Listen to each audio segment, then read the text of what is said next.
Your daughter eats too much. My mother-in-law said it like she was commenting on the weather. Casual, simple, true. Then she reached across the table. She picked up my daughter's plate, half a portion of mashed potatoes, 2 bites of chicken, a few green beans, and she moved it to the counter. That's enough for her. My daughter Lily sat frozen, fork still in her hand, eyes wide. She was 7 years old, and she had just learned that eating was something to be ashamed of. I looked at my husband, Kevin. He was cutting his steak.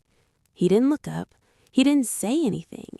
His mother smiled at Lily and said, "You'll thank me later, sweetie. We don't want you getting fat like your mother." Lily's eyes filled with tears. She didn't cry. She just sat there, blinking, trying to make sense of what was happening. I felt my hand grip the napkin in my lap. I wanted to scream. I wanted to flip the table. I wanted to grab my daughter and run. But I didn't, because I was still playing by their rules. That was the first time, but it wasn't the last. Over the next 3 months, my in-laws made it their mission to fix my daughter's eating, and my husband let them, until I stopped letting anyone. Before I tell you what happened, I need you to do something.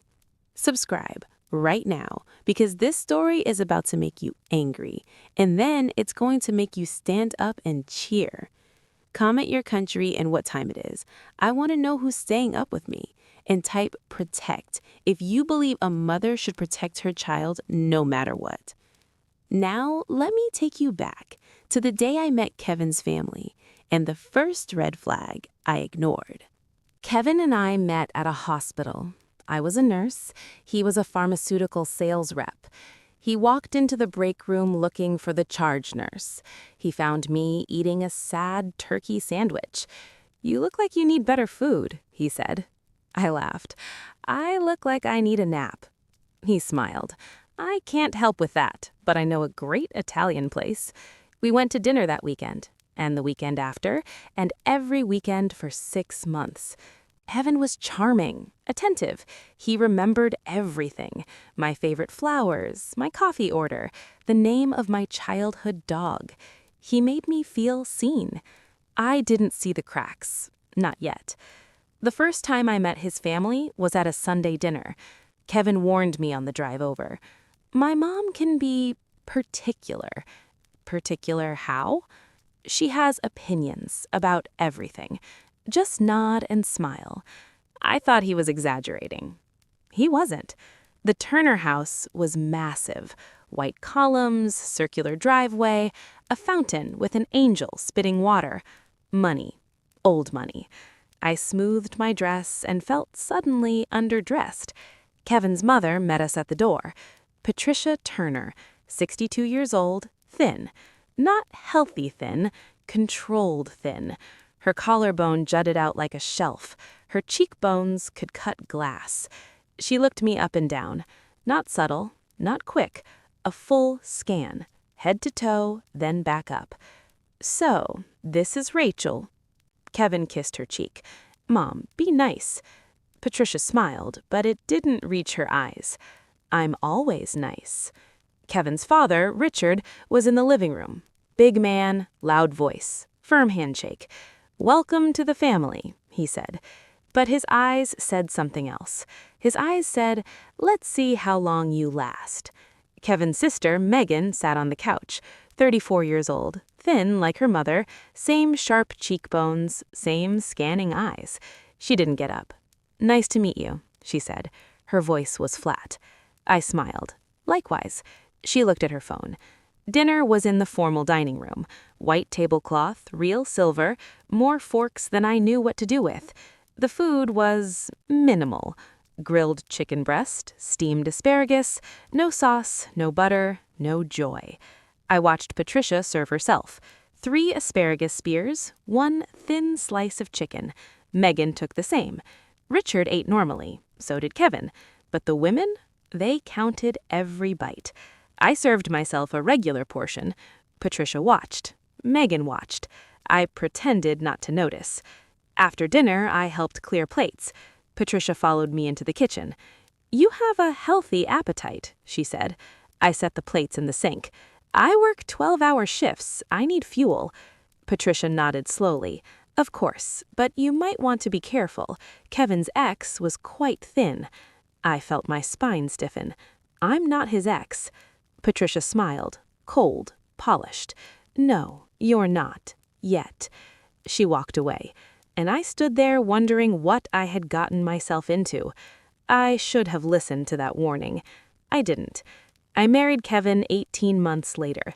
Beautiful wedding, 200 guests, a reception that cost more than my car. Patricia cried during the ceremony. I thought they were happy tears. They weren't. The first year of marriage was fine. Kevin worked long hours. I worked long hours. We met in the middle when we could. Sunday dinners at the Turner house became routine. I learned the rules.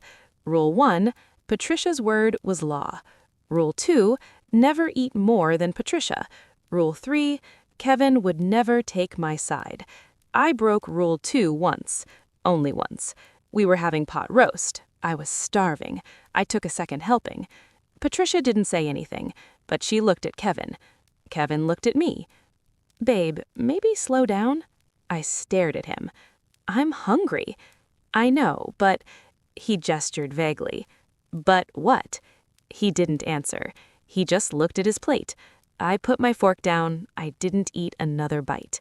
And I learned that my hunger was an inconvenience. Then came Lily.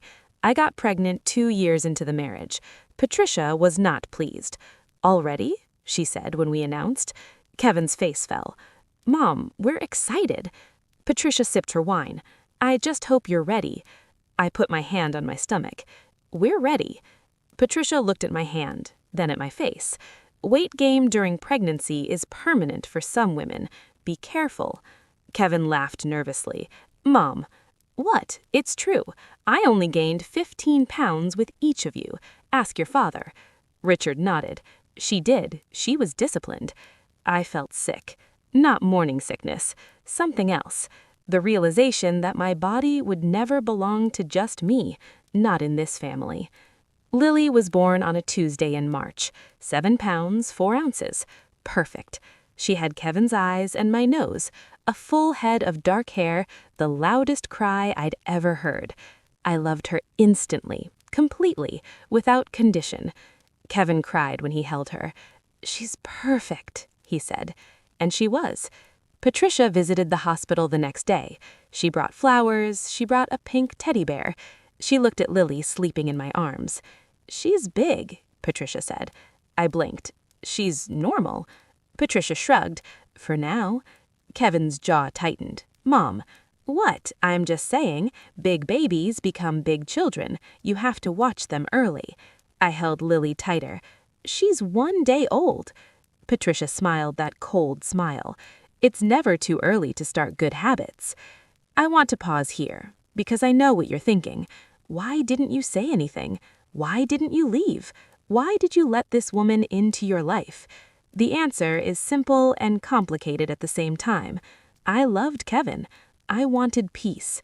I thought it would get better. And I was wrong. Type wrong in the comments if you've ever stayed too long hoping things would change. Because things didn't change. They got worse. Lily grew. She was a happy baby, a healthy baby, a baby who loved to eat. Breastfeeding was easy. She latched immediately and fed with enthusiasm.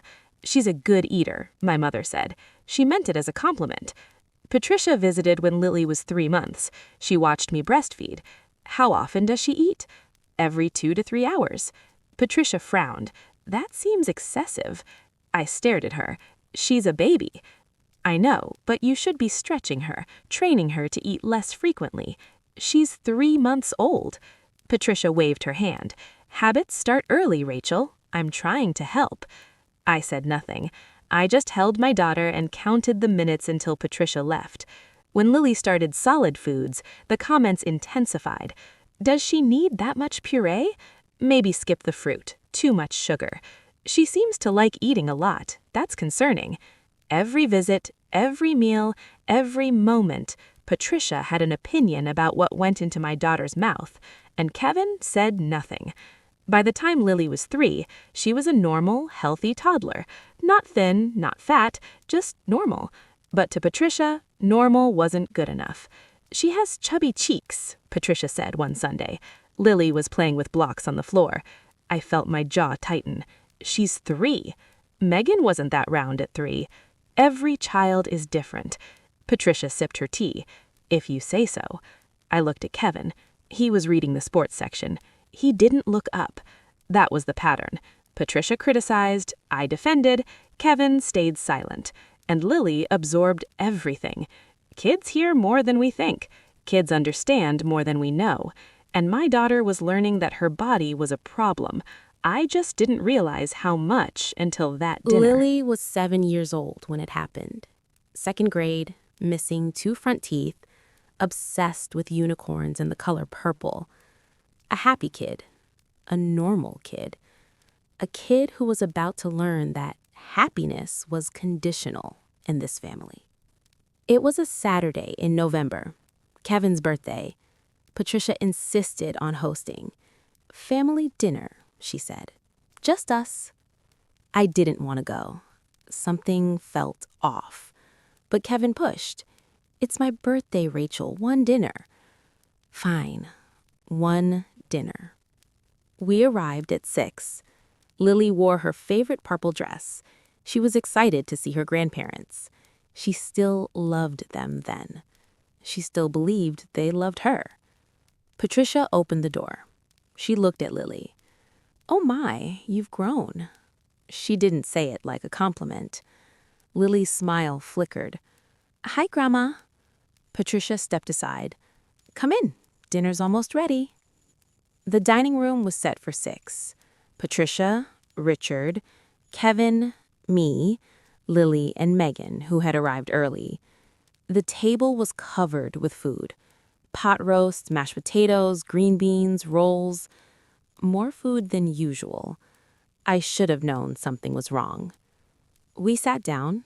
Lily climbed into her chair next to me. Patricia served the food. She started with Richard, then Kevin, then Megan. When she got to me, she paused. "Small portions for you two," she said. Not asking, telling. I felt my stomach drop. "We'll serve ourselves, thanks."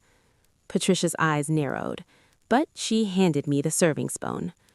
I gave Lily a normal portion, mashed potatoes, a few slices of pot roast, green beans, a child's portion, nothing excessive. Patricia watched every scoop. We started eating. Lily used her fork carefully. She was proud of her table manners. She ate her green beans first, then started on the mashed potatoes. Patricia cleared her throat. "Lily, sweetie?" Lily looked up. "Yes, Grandma?" "You're eating very fast." Lily's fork froze. I'm hungry." "I can see that." The table went quiet. I set down my fork. "Patricia?" Patricia ignored me. She kept her eyes on Lily. "Sweetie, girls your age need to be careful. Eating too much makes you, well, you know." Lily's eyes widened. "Makes me what?" "Fat." The word hung in the air. Lily's chin trembled. I felt rage rise in my chest. "Patricia, that's enough." Patricia finally looked at me. "I'm trying to help. Someone has to." "Help? You just called my daughter—" "I didn't call her anything. I'm teaching her about healthy eating, which you clearly haven't." Kevin spoke, finally. "Mom, maybe what, Kevin? Maybe we should all pretend she's not getting bigger every time we see her?" Lily's shoulders hunched. She stared at her plate. I reached for her hand under the table. She was shaking. Then Patricia did it. She reached across the table, picked up Lily's plate, half-eaten, mashed potatoes, pot roast, green beans, and she moved it to the counter. "That's enough for you." Lily's fork was still in her hand. "But I'm still hungry." "You're fine. You don't need more." Lily looked at me. eyes full of tears. "Mommy?" I stood up so fast my chair scraped against the floor. "Give her back her plate." Patricia folded her arms. "No." "Patricia, give her the plate. She's had enough." Richard spoke. "Rachel, sit down. You're overreacting." Kevin grabbed my arm. "Babe, please, let's not make a scene." I stared at him. "A scene? Your mother just humiliated our daughter, and you're worried about cake?" Kevin had no answer. I said to her, "Get your coat, baby. We're going home." Lily slid off her chair. She walked to the hallway. Quiet. Small. I followed her. Kevin's voice echoed behind me. "Rachel, don't do this. It's my birthday." I stopped. I turned around.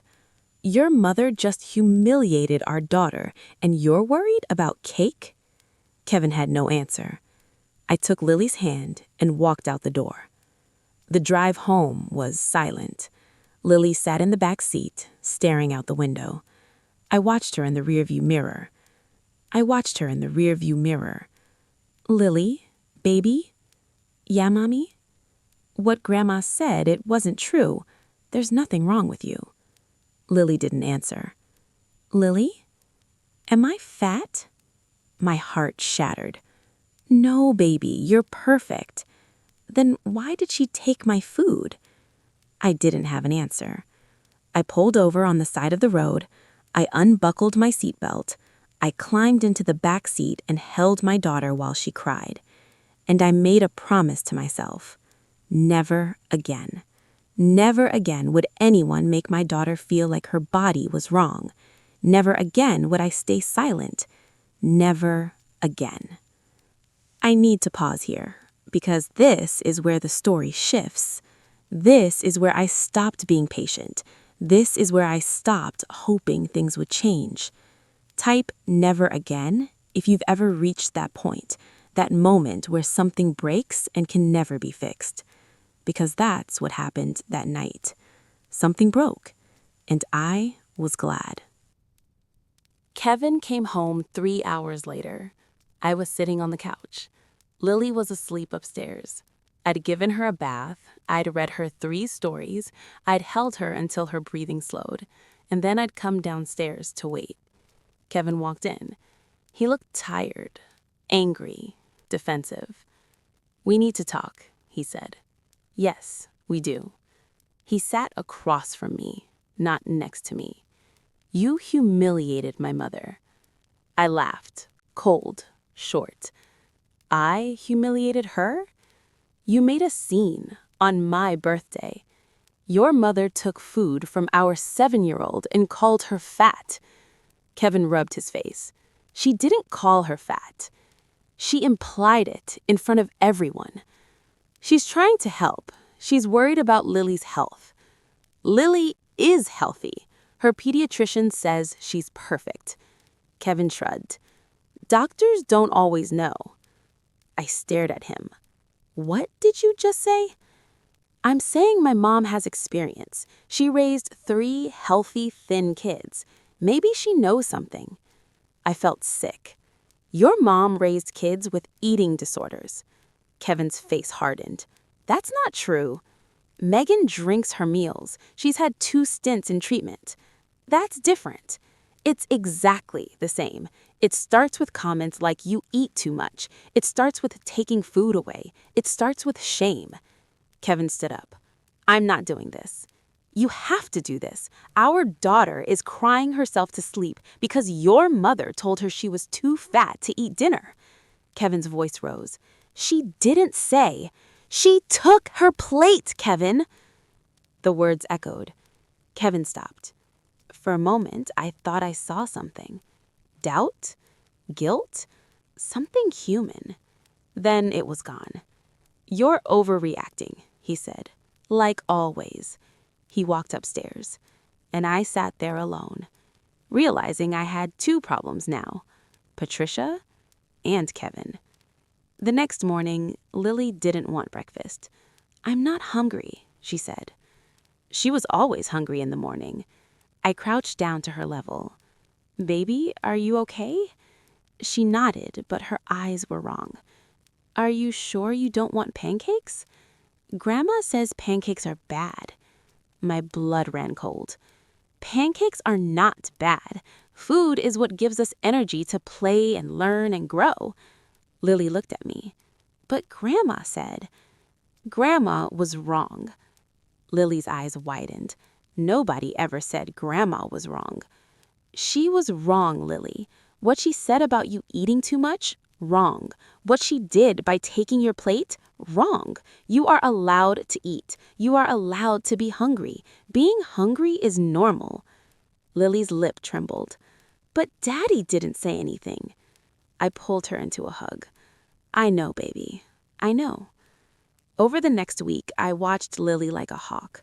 She was eating less. At lunch, she left half her sandwich. At dinner, she pushed food around her plate.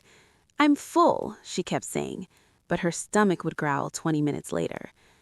She was learning to ignore her hunger. At 7 years old, my daughter was developing the early signs of disordered eating because of one dinner, because of one comment, because of one plate taken away. I called the pediatrician. I'm worried about my daughter's relationship with food. The nurse asked questions, lots of questions. An appointment was scheduled for the following week. I didn't tell Kevin. The appointment confirmed my fears. Dr. Martinez, the pediatrician, sat with us in her office. Lily, can you tell me about dinner? Lily looked at her hands. I eat too much. Who told you that? Grandma? Dr. Martinez looked at me. I felt tears threaten. And what happened when Grandma said that? She took my plate. She said I was done. Dr. Martinez nodded slowly. Were you still hungry? Lily nodded. But I'm not supposed to be. Dr. Martinez's face stayed calm, professional. But I saw it, the flicker of anger behind her eyes. After Lily went to the play area, Dr. Martinez spoke to me directly. Mrs. Turner, what you're describing is very concerning.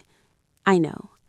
Food restriction at this age can have long-lasting effects. Eating disorders often start with moments exactly like this. I nodded. My throat was too tight to speak. I want to recommend a child psychologist who specializes in eating behaviors. Early intervention is key. She handed me a card. Also, Rachel. Yes? Whoever said those things to your daughter, they shouldn't be around her. I took the card. I know. That night, I showed Kevin the card. A psychologist? For eating? She's 7. She's already restricting Kevin. She's afraid to eat. Kevin's face hardened. You're making a big deal out of nothing. The pediatrician recommended this. The doctor. Doctors overreact. It's one dinner. One dinner that traumatized our daughter. Kevin's face darkened. Stop using that word. She's not traumatized. She's fine. She cries at mealtimes. Kids are dramatic. I stared at him. This man I married. This man I thought I knew. Your mother did damage. Real damage. And you're defending her? Kevin stepped closer. His voice dropped. My mother loves Lily. She's trying to help. Help? She's destroying her. Kevin's hand slammed the counter. I flinched. Lily's door opened upstairs. Mommy? I forced my voice calm. It's okay, baby. Go back to bed. Her door closed. Kevin and I stared at each other. If you take her to that psychologist, my mother will never forgive you. I picked up the card. Good. I took Lily to the psychologist. Her name was Dr. Amara Singh. Kind eyes, soft voice, an office full of stuffed animals and calm colors. Lily liked her immediately. For the first session, I stayed in the waiting room.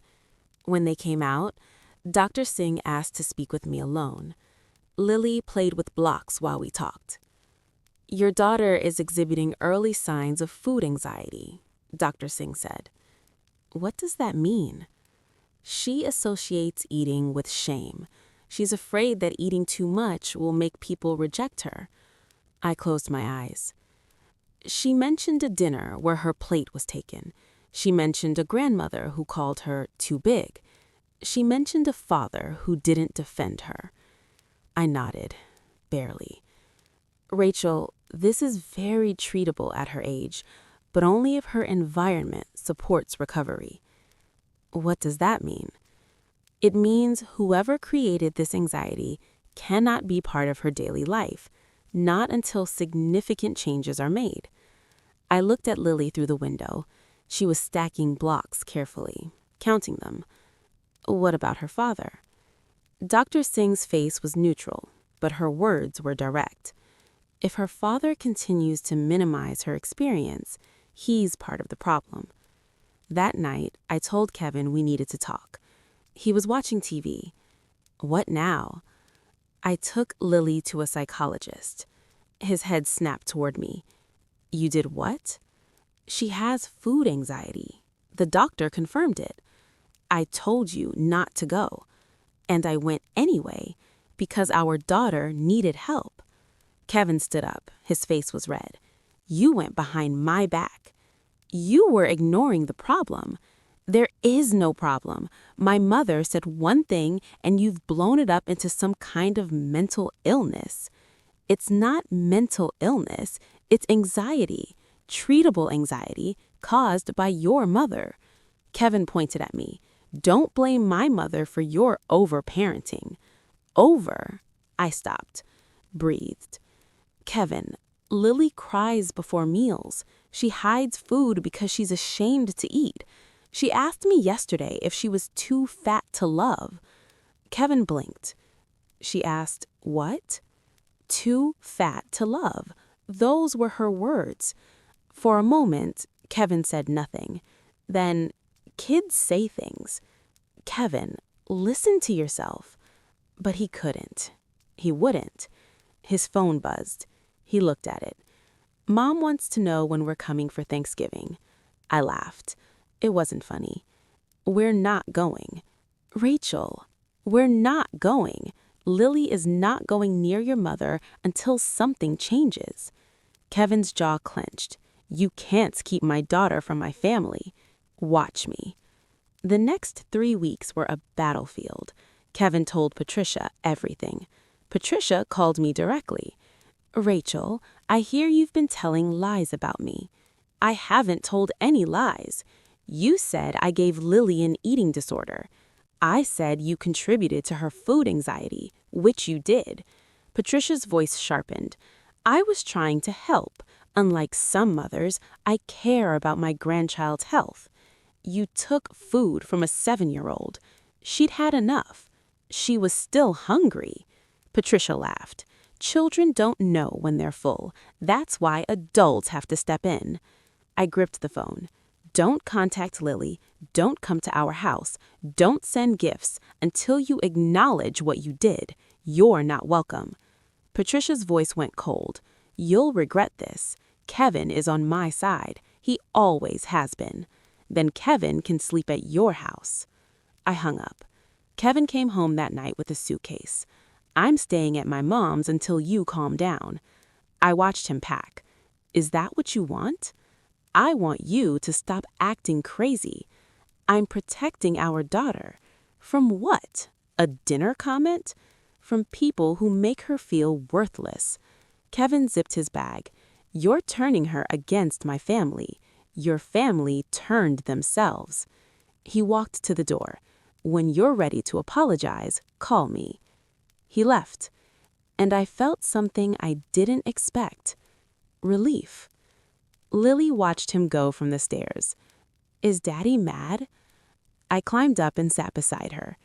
Daddy and I are having a disagreement. About me? About what Grandma said. About how to handle it. Lily was quiet. I don't want to go to Grandma's house anymore. You don't have to. Will Daddy be mad? He might be, but that's not your problem. Your only job is to be a kid.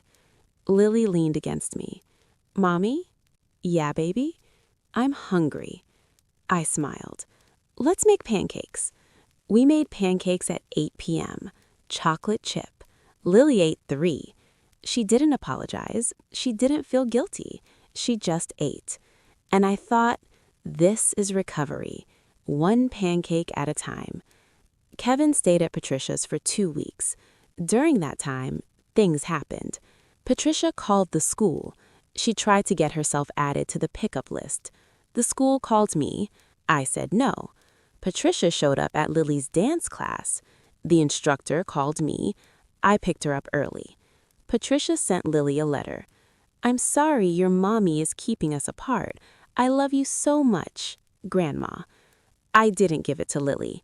I photographed it and filed it away. Then came the escalation. Kevin showed up one evening.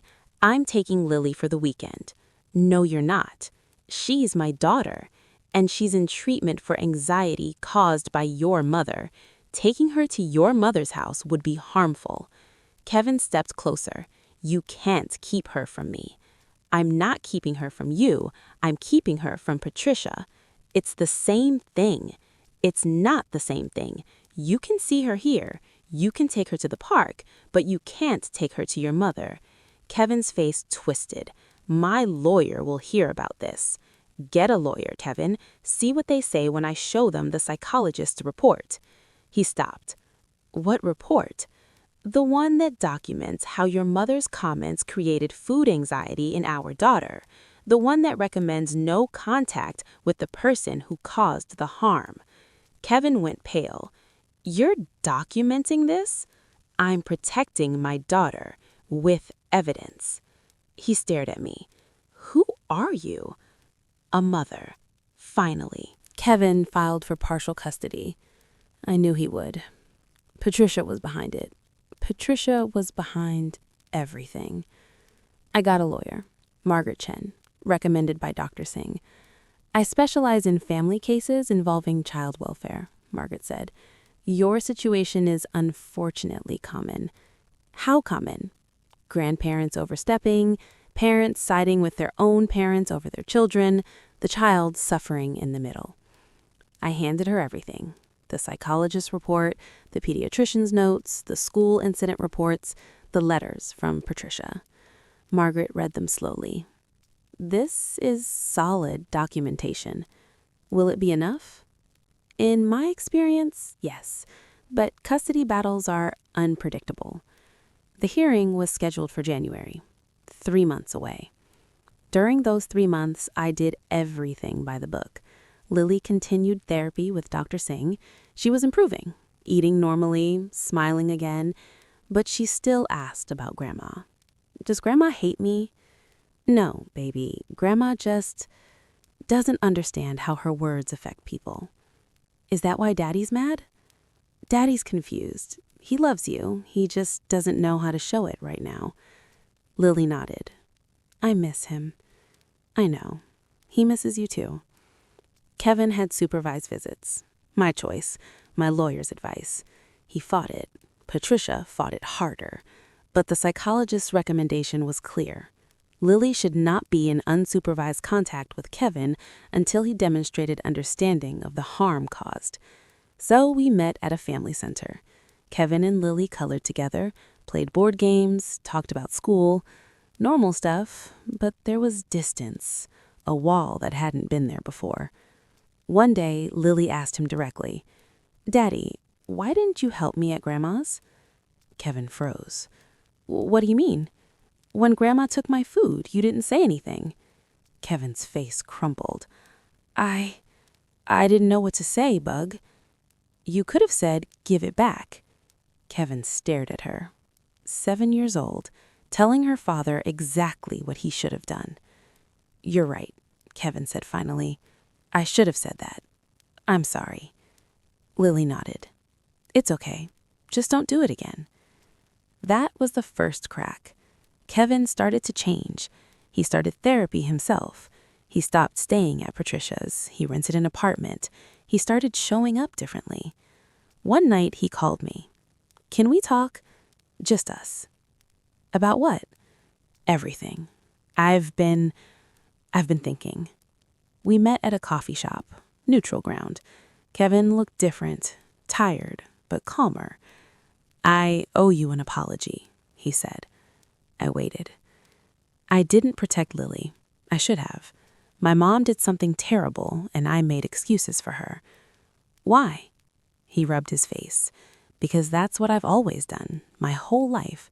My mom says something, and I smooth it over. I don't push back. I don't fight. Because?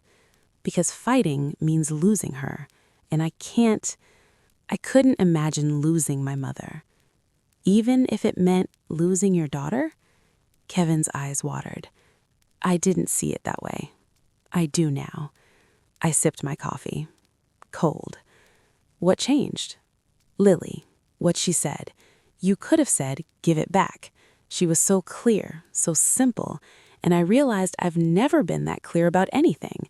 I've always hedged, smoothed, made things okay when they weren't. He looked at me. I don't want to be that person anymore. What do you want? To be Lily's father. Actually, her father. Not my mother's son who happens to have a daughter. I didn't respond immediately. I wanted to believe him, but belief had cost me before. What about your mother? Kevin took a breath. I talked to her yesterday. And? She doesn't get it. She thinks she was helping. She thinks you've brainwashed me and Lily. She thinks the psychologist is a con artist. Typical. I know. And I told her I can't have her in Lily's life, not like this, until she admits what she did and gets help herself. I set my coffee down. You said that? I said that, and she lost her mind. She screamed, she cried, she said I was choosing you over her. What did you say? Kevin's voice was steady. I said I was choosing Lily. The custody hearing happened in January. Kevin dropped the petition. His lawyer informed the court there was no longer a dispute. We walked out of the courthouse together. Not holding hands, but not enemies. What now? Kevin asked. Now we co-parent, separately but together. And us? I looked at him. I don't know. There's a lot of damage. I know. I caused most of it. You did. He nodded. No defense, no excuse. Can I try to fix it? You can try, but Lily comes first. Always. Always. That was 2 years ago. Lily is 9 now. She eats normally, she runs, she plays, she laughs. She went through a full year of therapy with Dr. Singh. She graduated in a ceremony where she got a certificate that said "Food Friend" with a little cartoon pizza on it. She framed it. It's on her wall. Kevin and I never got back together. Too much had happened. Too much trust had broken. But we co-parent well. He has Lily every other weekend, Wednesday dinners, half the holidays. He's different now. Softer, more present. He actually listens to her. Patricia never apologized. She still believes she was right. She sends Lily birthday cards, Christmas presents. Lily doesn't open them. I don't want anything from her, Lily said last year. Are you sure? She hurt me, Mommy, and she never said sorry, so I don't want her stuff. 9 years old, clearer than most adults I know. Last month, something happened. Patricia got sick. Not life-threatening, but serious enough that she was hospitalized. Kevin called me. Mom's asking for Lily. I felt my stomach tighten. What did you say? I said I'd ask, but I also said I didn't think it was a good idea. What do you think? Kevin was quiet. I think my mom made choices, and choices have consequences. She never apologized. She never admitted fault. She doesn't get access to Lily just because she's sick. I exhaled. Thank you. Don't thank me. It's what I should have said years ago. Lily asked about it. Daddy said Mom is sick. She is. Is she going to die? Probably not. She's getting better. Lily nodded. Do I have to visit her? No, baby. You never have to see anyone who hurt you. Lily thought about this. Mommy? Yeah? Some kids at school have grandmas who are nice, who bake cookies and give hugs. I know, baby. Why isn't my grandma like that? I pulled her close. I don't know. Some people don't know how to love without hurting. It's not your fault. It's never been your fault. Lily leaned into me. I know. Dr. Singh told me. She said hurt people hurt people. That's true. But we don't have to let them keep hurting us. That's also true. Last week, Lily and I made pancakes. Saturday morning. Chocolate chip, extra syrup. She ate 4. When she was done, she looked at me. Mommy? Yeah? Thank you for fighting for me. I felt tears prick my eyes. Always, baby. Always. She hugged me, tight. The kind of hug that says everything. Then she pulled back and grinned. Can I have one more pancake? I laughed. You can have as many as you want. If you're watching this tonight, if you have a child, if someone in your family makes that child feel small, worthless, ashamed of their body, you have a choice. You can stay silent, you can smooth it over, you can hope it gets better, or you can fight. Fighting is hard. Fighting might cost you your marriage. Fighting might cost you relationships. Fighting might cost you peace. But your child's mental health is worth more than peace. Your child's self-worth is worth more than family dinners. Your child's relationship with food, with their body, with themselves, that's what lasts. Long after the grandparents are gone, long after the marriage ends, long after the battles are forgotten, your child will remember one thing. Did you protect me? Did you fight for me? Did you choose me? Make sure the answer is yes. To everyone who stayed with me tonight, thank you. Type, I choose my child in the comments if this resonated. Share this with someone who needs to hear it. Subscribe if you haven't already. And remember, your child's body is not up for discussion. Your child's hunger is not a problem to solve. Your child deserves to eat without shame. Always.